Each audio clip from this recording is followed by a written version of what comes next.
2 నెలల క్రితం ఖమ్మం జిల్లా రఘునాథపాలెంలో జరిగిన రోడ్డు ప్రమాదం కేసులో పురోగతి సాధించారు పోలీసులు. అది యాక్సిడెంట్ కాదు, పక్కా ప్లాన్ ప్రకారం చేసిన హత్య అని తేల్చారు. హర్యానా తాణా దగ్గర కారు చెట్టును ఢీకొట్టిన ఘటనలో భార్య, 2 పిల్లలు మృతి చెందారు. అదే కారులో ఉన్న ప్రవీణ్ కు స్వల్ప గాయాలయ్యాయి. దీంతో ఇది ప్రమాదం కాదని, భార్య పిల్లలను ప్రవీణే చంపేశాడని బంధువులు ఆరోపించారు. ఆ దిశగా విచారణ జరిపిన పోలీసులు అది యాక్సిడెంట్ కాదు, హత్య అని నిర్ధారించారు.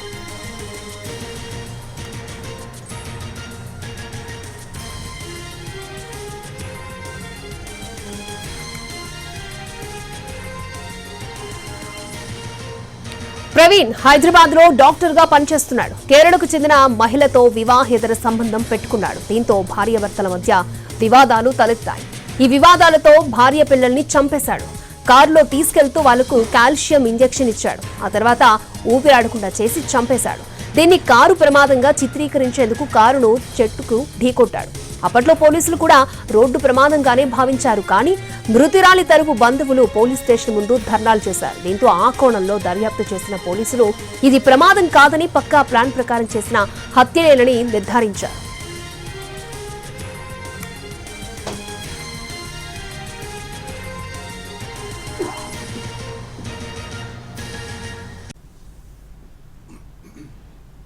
ఖమ్మం జిల్లా హర్యాతండాలో 45 రోజుల క్రితం చెట్టును కారు ఢీకొన్న ఘటనలో 3 మృతి చెందిన కేసు మిస్టరీని ఓ ఇంజెక్షన్ ఆధారంగా ఛేదించారు పోలీసులు. డాక్టర్ ప్రవీణ్ వివాహేతర సంబంధంతో తలెత్తిన గొడవలతోనే భార్య, 2 పిల్లలకు కాల్షియం ఇంజెక్షన్ తో పాటు మత్తు మందిచ్చి ఆ తర్వాత ఊపిరాడకుండా చంపేశాడు.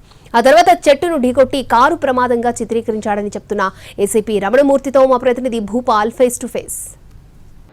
ఖమ్మం జిల్లా కేంద్రానికి సమీపంలో మే 28వ తారీఖు నాడు ఒక సంచలనమైన ఘటన జరిగింది. దానికి సంబంధించి కారులో డాక్టర్ వెళ్తూ 2 పిల్లలు భార్యను తీసుకువెళ్తున్న సమయంలో కారు యాక్సిడెంట్ అయ్యి భార్య, 2 పిల్లలు చనిపోయారు. అయితే చనిపోయిన సంబంధించి ఎటువంటి గాయాలు జరగలేదు. ఈ కేసు సంబంధించి పలు అనుమానాలు వ్యక్తమయ్యాయి. అయితే అప్పట్లో ఇది రోడ్డు యాక్సిడెంట్గా చిత్రీకరించినప్పుడు, రోడ్డు యాక్సిడెంట్గానే చూసినప్పటికీ దీన్ని ఈరోజు మర్డర్గా, అంటే భర్త, డాక్టరు, భార్య, 2 పిల్లలను హత్య చేసినట్టుగా స్పష్టీకరణ చేశారు. దీనికి సంబంధించి మరిన్ని వివరాలు అందించేందుకోసం ఏసీపీ రమణమూర్తి మన ముందున్నారు. చెప్పండి, దీనికి సంబంధించి ఆ రోజు అంటే చిన్న పిల్లలకు కానీ భార్యకు కానీ ఎటువంటి గాయాలు కూడా లేవు. దీన్ని హత్యగా ఎలా చూస్తున్నారు?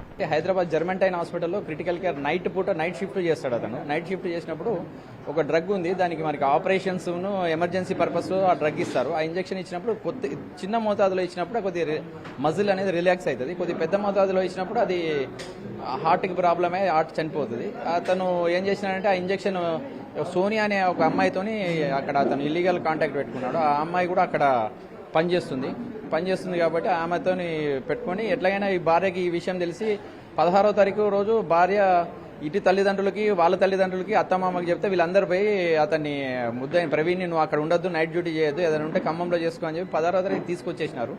మళ్ళీ కానీ ఆ అమ్మాయి ఇతనికి ఫ్రీక్వెంట్, ఈయన ఆమెతో మాట్లాడు, ఆమె ఈయనతో మాట్లాడు, ఫ్రీక్వెంట్ చేస్తే ఎట్లయినా వీళ్ళని వదిలించుకుందామని చెప్పి కాల్షియం ఇంజెక్షన్ ఒకటి తీసుకొని ఆమెకు వేడి చేసినప్పుడు కాల్షియం ఇంజెక్షన్ ఇస్తుంటాడు.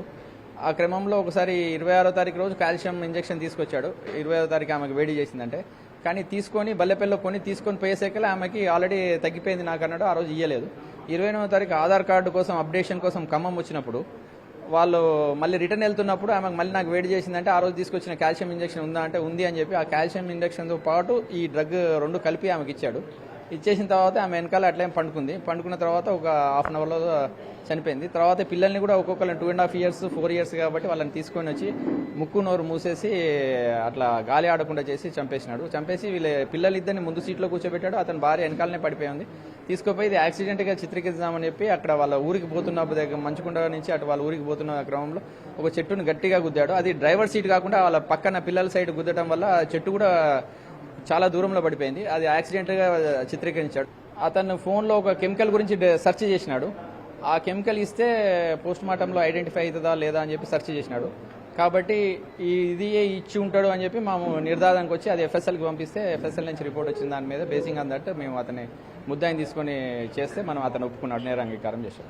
ఈ కేసు 45 రోజుల తర్వాత నిందితుడు హత్య చేశాడు, హత్యకు ఎట్లాంటి ప్లాన్ చేశాడు, ఏ విధంగా వ్యవహరించడం చేశాడు అనే విషయం మేము తెలుసుకోగలిగాం. ఇప్పుడు నిందితుడిని అరెస్ట్ చేశాం. అదేవిధంగా నిందితుడు సహకరించిన నర్సు మీద కూడా కేసు నమోదు చేస్తున్నామని ఏసీపీ రమణమూర్తి చెప్తున్నారు. కెమెరా పర్సన్ పృథ్వీతో భూపాల్, ఎన్టీవీ, ఖమ్మం నుంచి.